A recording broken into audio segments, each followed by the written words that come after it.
Bueno, mi presentación es acerca de la intoxicación etílica aguda debido a la frecuencia de esta patología en los servicios de urgencia y que a veces se nos vuelve un poco difícil realizar la anamnesis y el examen físico a estos pacientes, así como evolucionarlos, ¿no? La estadía hospitalaria que van a tener y el tiempo que estarán en el servicio de observación. En primer lugar, habría que tener en cuenta una serie de definiciones que van a estar relacionadas con el alcohol. Una droga sería toda sustancia farmacológicamente activa sobre el sistema nervioso central que puede llegar a producir alteraciones de la conducta. La drogodependencia sería un estado psíquico y físico resultante de la interacción de una droga con el organismo, caracterizado por una conducta que incluye la tendencia a consumir la sustancia para experimentar sus efectos o para evitar las sensaciones desagradables que produce su falta.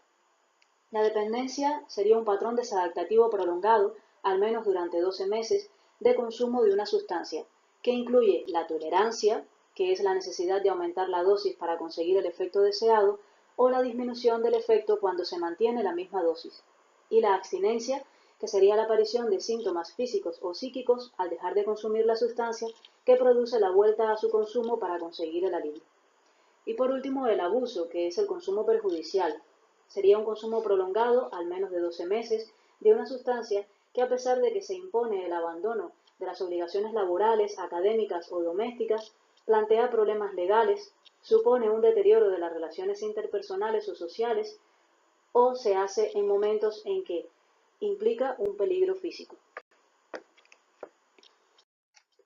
Desde el punto de vista conceptual, la intoxicación etílica aguda representa el conjunto de alteraciones funcionales y del comportamiento que aparecen de forma aguda después de la ingesta excesiva de alcohol. El alcoholismo es una enfermedad crónica donde va a haber un consumo de alcohol en cualquier cantidad que va a ser suficiente como para producir problemas familiares, laborales, legales o físicos. El consumo excesivo de alcohol sería cuando está por encima de 25 gramos al día en el caso de las mujeres y por encima de 40 gramos al día en el caso de los hombres, o cuando el alcohol supone un 20% de las calorías de la dieta. Con relación a la aproximación clínica, tenemos que van a existir una serie de síntomas y signos que van a ser característicos de este tipo de intoxicación y que las manifestaciones clínicas van a estar en dependencia sobre todo de la concentración de alcohol en sangre. En los estadios más iniciales podemos encontrar verborrea, euforia, dificultad para el razonamiento, fetore alcohólico y a medida que aumenta la concentración de alcohol, pues podemos ver que ya hay alteración del estado de conciencia que puede oscilar desde la somnolencia al coma profundo. Es importante aquí tener en cuenta que estos van a ser una serie de síntomas que se van a ir instalando progresivamente y que van a estar en dependencia de las concentraciones de alcohol en sangre, que van a variar de un individuo a otro, sobre todo porque van a estar en dependencia del grado de tolerancia de cada individuo a la droga en cuestión. Van a existir una serie de síntomas que van a estar relacionadas con el nivel de alcoholemia. Cuando las concentraciones de etanol van a ser de 0,5 a 1 gramo por litro, en el caso del bebedor ocasional hay desinhibición, euforia, mareo, ataxia, vómitos, agitación, mientras que el bebedor habitual tiene síntomas escasos. Cuando el alcohol es de 1 a 2 gramos por litro, el bebedor ocasional experimenta nixtasmo, diplopia, bradisiquia, obnubilación, aumento de la agitación, sueño, mientras que el bebedor habitual pues ya comienza a aparecer la euforia, la descoordinación. Esta sería la fase de excitación. Cuando el alcohol es de 2 a 3 gramos por litro, en el caso del bebedor ocasional, encontramos letargia, agresividad, inestabilidad, vómitos, y en el bebedor habitual, alteración emocional y motora, que sería la fase de embriaguez. Cuando las concentraciones son de 3 a 5 gramos por litro, en el bebedor ocasional ya estaríamos ante un estado comatoso y en el bebedor habitual sueño, estupor, que sería la fase de coma. Y cuando el etanol está por encima de 5 gramos por litro, en el bebedor ocasional encontramos depresión respiratoria con riesgo de muerte, mientras que en el bebedor habitual, pues estupor, coma, aunque ellos van a tener menos riesgo de depresión respiratoria, que sería la fase de muerte. En el examen físico de estos pacientes es importante realizar bien, contantearlo, es decir, las constantes vitales, la pulsioximetría y el examen neurológico, donde tiene gran importancia la presencia o ausencia de nistagmo y las alteraciones pupilares. Con relación a las exploraciones complementarias, pues es importante realizarle una glucemia capilar a todos los pacientes que llegan a urgencia con una intoxicación alcohólica aguda y posteriormente, en dependencia del estado en que se encuentra el paciente, pues realizamos otros complementarios, como es el caso de la alcoholemia, la detección de drogas en orina, sobre todo si sospechamos que el paciente tiene intoxicación por otras drogas, una analítica básica que incluye un hemograma. En este caso lo que encontraríamos serían las alteraciones analíticas de un paciente con un alcoholismo crónico, la bioquímica sanguínea que incluye la glicemia venosa, las pruebas de función hepática, pruebas de función renal, el ionograma, un electrocardiograma para ver si existen arritmias cardíacas, una gasometría venosa, sobre todo se puede hacer también arterial si existen signos de insuficiencia respiratoria, si sospechamos que el paciente tenga alteraciones del equilibrio ácido-básico, una radiografía de tórax en el caso de pacientes que lleguen desaturados con signos de insuficiencia respiratoria, donde pensemos que el paciente pueda estar broncoaspirado, porque muchas veces estos pacientes tienen vómitos a repetición y pueden broncoaspirar, y una tomografía computarizada craneal, sobre todo en el caso de los pacientes que asocian un traumatismo craneoencefálico, que también se ve con bastante frecuencia que acuden con TCE. Hay que tener en cuenta varias patologías en el diagnóstico diferencial, como son los estadios iniciales del delirium tremens, la intoxicación por drogas depresoras del sistema nervioso central, los estados poscríticos, las encefalopatías hepáticas, urémicas y la encefalopatía de Wernicke-Korsakoff y otras enfermedades como la meningitis o meningoencefalitis, la cetoacidosis diabética y la hipoglicemia.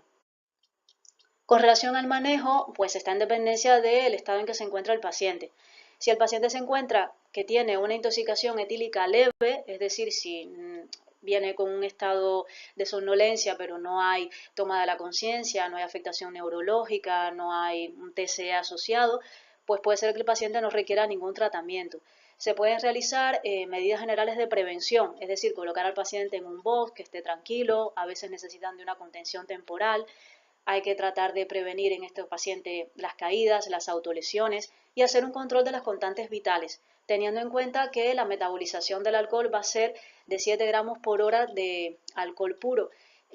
Por tanto, hay que darle tiempo a estos pacientes para que se vayan recuperando. En el caso de la intoxicación grave, cuando los pacientes ya tienen un coma etílico como tal, pues hay que tener en cuenta que se va a instaurar un tratamiento, debe instaurarse un tratamiento precoz y tener en cuenta siempre el ABC, es decir, garantizar una permeabilización de la vía aérea, tener en cuenta la ventilación, si es un paciente con un Glasgow por debajo de 9, la intubación orotraqueal, si es un paciente con signos de insuficiencia respiratoria, mantener a estos pacientes oxigenados y la canalización de una vía para la recuperación de la hemodinamia de estos pacientes. Son pacientes que se mantienen en dieta absoluta, sobre todo siempre que se mantenga la toma del nivel de conciencia. El lavado gástrico y el carbón activado no serían necesarios en el caso de la intoxicación alcohólica como tal, sí en el caso de que tengan asociado otra sustancia. Se hace la canalización de una vía venosa periférica con perfusión de suero glucosado al 5%. Se pueden perfundir 500 ml de suero glucosado cada 6 o 8 horas y ir reajustando la fluidoterapia en dependencia de los valores de glicemia, de las cifras de tensión arterial y del ionograma, reajustando siempre la fluidoterapia y asociando la solución salina fisiológica al 0,9%.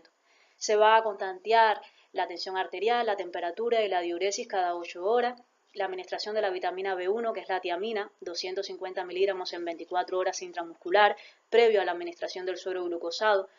para prevenir la encefalopatía de Wernicke, la vitamina B6, 300 miligramos cada 8 horas intravenosas diluidas en suero glucosado al 5%, y otras medidas que se van a aplicar en dependencia del estado del paciente. En el caso de que exista agitación, se administra el diazepam, 5 miligramos intravenoso, y esta dosificación a los 10 minutos se puede repetir hasta un máximo de 20 miligramos. Se puede poner también el midazolam, 5 miligramos, ya sea intravenoso o intramuscular. Y en el caso de que el paciente tenga lo que prevalezca sea el delirio o la psicosis, se puede aplicar la tiaprida, que se aplican 100 miligramos intravenosos cada 12 horas. También se puede aplicar la metocopramida en el caso de que el paciente tenga vómitos. Si sospechamos que el paciente tiene alguna intoxicación por otras drogas, pues se puede hacer la prueba, es decir, sobre todo si sospechamos intoxicación por opiáceos o benzodiazepina, se puede hacer la prueba con naloxona o flumacenil respectivamente, y lo otro es la corrección de los desequilibrios hidroelectrolíticos que también van a ser frecuentes en este tipo de pacientes. Las complicaciones fundamentales más frecuentes que presentan estos pacientes es la hipoglucemia, que habría que tratarla. En este caso se hace con glucosa hipertónica al 50%, tener en cuenta que los frascos van a ser de 100 ml, se le puede aplicar 20 ml en bolo intravenoso y se puede ir repitiendo en el caso de que no exista respuesta o esta respuesta sea pobre, se puede ir repitiendo tantas veces como sea necesario.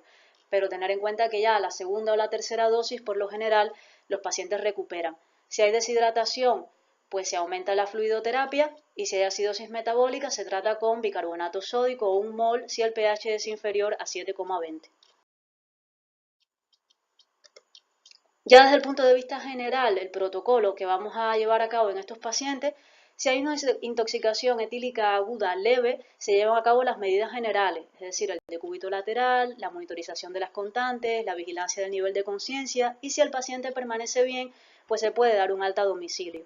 Si es una intoxicación etílica aguda, moderada o grave, se llevan a cabo las pruebas complementarias y se llevan a cabo las medidas generales que de forma inmediata se deben instaurar en el paciente que ya anteriormente habíamos mencionado y se mantiene al paciente en observación. Este paciente puede tener una mejoría de su estado hemodinámico, puede tener un buen nivel de conciencia y puede ser que no haya alteraciones electrocardiográficas ni iónicas y el paciente puede ser dado de alta a domicilio. En el caso de que en el paciente permanezcan alteraciones iónicas o electrocardiográficas, no haya recuperación del nivel de conciencia o el paciente se encuentre inestable hemodinámicamente y también desde el punto de vista respiratorio, este paciente se mantendrá ingresado. Tener en cuenta que si durante la observación el paciente experimenta un Glasgow menor de 8, se mantiene con inestabilidad hemodinámica o respiratoria o asocia cualquier otro tipo de complicación grave, el paciente se trasladaría a UCI. Y desde el punto de vista general, en esta intoxicación alcohólica aguda, las cosas más importantes serían que hay que tener en cuenta que sería la intoxicación más frecuente que se nos presenta en los servicios de urgencia, que todo paciente con una intoxicación alcohólica aguda, independientemente de cómo venga, hay que hacerle una glucemia capilar de inicio y que siempre que se asocie un TCE, pues vigilar estrictamente a estos pacientes porque son frecuentes las lesiones intracraneales en este tipo de pacientes. Hay que también tener en cuenta otros trastornos que están asociados al consumo crónico de alcohol, como es el caso de la encefalopatía de Wernicke, que va a ser un síndrome neuropsiquiátrico que va a ser una urgencia médica y que va a producirse a consecuencia de una deficiencia de tiamina, vitamina B1. Tener en cuenta que en estos pacientes es importante hacer un diagnóstico precoz y llevar a cabo un tratamiento oportuno, ya que cuando esto no se hace, estos pacientes tienen un riesgo de muerte de un 20% y además de un deterioro cerebral permanente en un 75% de los casos. Los síntomas fundamentales que van a experimentar van a ser oculomotores, en este caso un nixtasmo horizontal o vertical, pueden tener también anisocoria, papiledema, síntomas cerebelosos, que lo que va a prevalecer en este caso va a ser la ataxia, van a tener una marcha con aumento de la base de sustentación, con pasos cortos, con alteraciones de la marcha y un síndrome confusional que va a estar dado por letargio, apatía, alteraciones de la memoria, de la concentración, es lo fundamental. El diagnóstico en estos pacientes es eminentemente clínico y bueno, el tratamiento fundamental sería con la tiamina. 500 miligramos cada 8 horas intravenoso durante 30 minutos por 2 días, seguidos de 250 miligramos en 24 horas intravenosos o intramuscular por 5 días, con previa administración del suero glucosado y si hay agitación, el haloperidol. Lo más importante es que no evolucione a un Korsakoff, cuyos síntomas fundamentales son la amnesia crónica anterógrada, la preservación de la memoria remota y la confabulación, y el tratamiento fundamental sería del Korsakoff el tratamiento de la encefalopatía de Wernicke precisamente para que no evolucione, ya que en este caso hay daños cerebrales que son irreversibles. Y por último, que hay que tener en cuenta también que los pacientes pueden venir con un síndrome de abstinencia alcohólica, que es el cuadro resultante de la interrupción brusca de la ingesta de alcohol, total o relativa, en un paciente con una dependencia física a dicha sustancia. Estos pacientes pueden tener o una abstinencia leve, que se presenta de 6 a 8 horas de la supresión de la ingesta de alcohol, que se autolimita en 48 horas y que se caracteriza por temblor, ansiedad, irritabilidad, insomnio, náuseas y vómitos. Pueden tener crisis convulsivas que se presentan de 7 a 48 horas de la supresión de ingesta alcohólica. Suelen ser convulsiones tónico-clónicas generalizadas. Tener en cuenta que si son convulsiones reiteradas pueden originar una rhabdomiólisis aguda y que si estas crisis son focales o existe un déficit neurológico postcrítico permanente, debe descartarse otra causa y no pensar que las crisis convulsivas es a punto de partida de la abstinencia alcohólica. La alucinosis alcohólica se presenta a las 24 horas de la deprivación de la ingesta alcohólica. Es un trastorno psicótico en el que van a predominar las alucinaciones, que pueden ser auditivas, visuales, táctiles. Y lo más importante es que lo que lo va a diferenciar sobre todo del delirium tremens es que estos pacientes no tienen alteración del estado de conciencia y van a tener unas constantes vitales normales. Y el delirium tremens, que va a ser una auténtica emergencia médica y que sin tratamiento tiene una mortalidad de un 15%. Se va a desarrollar de las 48 a las 96 horas después del cese de la ingesta de alcohol y se caracteriza por confusión, desorientación, alucinaciones visuales, náuseas, vómitos e hiperreactividad del sistema nervioso autónomo, con fiebre, taquicardia y sudoración. En estos pacientes son frecuentes las alteraciones hidroelectrolíticas, ya que ellos van a tener un estado de hipovolemia mantenida a punto de partida de la fiebre, la hipertermia, la sudoración, la no ingesta oral, y entonces va a prevalecer estas alteraciones, sobre todo la hipopotasemia, la hipofosfatemia y la hipomagnesemia. El diagnóstico de estos síndromes de abstinencia es eminentemente clínico. Los exámenes complementarios se hacen sobre todo en el caso de los pacientes con delirium tremens. Hacemos sobre todo el hemograma y el recuento leucocitario, donde puede haber leucocitosis. Esta leucocitosis puede ser por un cuadro infeccioso, pero puede ser también reactiva por la misma patología. La bioquímica sanguínea, que incluye la glucemia venosa, las pruebas de función hepática y renal, el ionograma, la gasometría venosa, sobre todo en el caso de pacientes con vómitos a repetición, porque puede haber una alcalosis metabólica, y la tomografía craneal y la punción lumbar, que se hacen sobre todo cuando el paciente se presenta de una forma de inicio que tendríamos que descartar si se trata de un proceso expansivo intracraneal o de una hemorragia subaracnoidea o de un cuadro de meningitis. Pues bueno, en estas ocasiones sí habría que hacerlo. El diagnóstico diferencial es sobre todo el síndrome confusional, es de lo que tendríamos que hacer el diagnóstico diferencial. El manejo fundamentalmente de estos pacientes, pues hay que tener en cuenta tres cosas fundamentales: el control de los síntomas, la prevención de las crisis comiciales y evitar la progresión al delirium tremens. Es lo fundamental. En el caso de los pacientes con una abstinencia leve, pues se tratan con tiamina, 250 miligramos en 24 horas por vía intramuscular durante 3 a 5 días, el lorazepam como benzodiazepina, 2 miligramos cada 8 horas por vía oral, y el clometiazol, que es el distraneurine, 2 cápsulas cada 8 horas por vía oral. En el caso de la alucinosis alcohólica aguda, pues se utilizan los neuroeléctricos, en este caso el haloperidol, con una dosis inicial de 5 miligramos intramuscular, seguida de 5 miligramos, y posteriormente medio comprimido cada 8 horas por vía oral. La mayoría de estas veces los neuroeléctricos se asocian al uso también concomitante de las benzodiazepinas, ya que no deben utilizarse en monoterapia. En el caso de las crisis convulsivas, pues en el caso del paciente que acude con una crisis o con un estatus convulsivo, se administran las benzodiazepinas. Y en el caso del delirium tremens, hay que tener en cuenta fundamentalmente todas las medidas generales que habíamos hablado anteriormente. En estos pacientes hay que hacer mucho énfasis en el estado mental, el nivel de conciencia de estos pacientes, la ventilación, las medidas que hay que llevar a cabo, si hay afectación del estado respiratorio, y la hemodinamia, si la fluidoterapia es fundamental. Son tres cosas que hay que tener en cuenta en estos pacientes. Y bueno, también, como ya había dicho, la fluidoterapia, la canalización de una vía venosa periférica con perfusión de suero glucosado al 5%, alternando con solución salina fisiológica a razón de 3.000 ml en 24 horas. Son pacientes que se mantienen en dieta absoluta. Para tratar de controlar los síntomas se utiliza el diazepam, 5 miligramos intravenoso, que se puede repetir la dosis cada 5 o 10 minutos. Y si no hay control de los síntomas, se puede subir hasta 20 miligramos.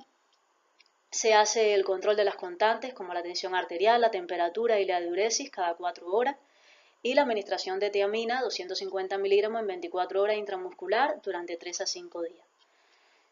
Hasta aquí la presentación. Creo que lo más importante era conocer los aspectos generales que se tienen que tener en cuenta a la hora de abordar un paciente con una intoxicación alcohólica aguda, saber básicamente cómo nos llega el paciente al servicio de urgencia y la forma en que tenemos que manejarlos. Gracias.